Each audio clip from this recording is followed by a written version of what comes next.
Pour le 6e soir consécutif, des milliers d'Américains sont descendus dans les rues des principales villes du pays, malgré la mise en place de couvre-feu. C'est la mort lundi dernier de George Floyd, un homme noir de 46 ans brutalement interpellé par la police à Minneapolis, qui a déclenché cette vague de protestations contre le racisme et les violences policières. À Washington, une foule s'est rassemblée la nuit dernière devant la résidence du président américain. La police a tiré des gaz lacrymogènes devant la Maison-Blanche pour disperser la manifestation. Partout dans le pays, les manifestants appellent à la fin des violences policières. Sur ces images, le pont de Manhattan à New York est investi par une foule immense.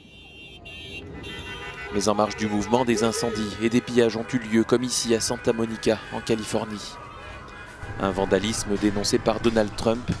Le président américain a estimé que ces agissements étaient l'œuvre de gauchistes radicaux issus de la mouvance antifasciste.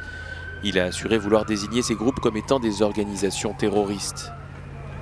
Scène surréaliste, un camion-citerne a tenté ce dimanche de forcer le passage au milieu d'un cortège à Minneapolis, provoquant une intervention massive des forces de l'ordre.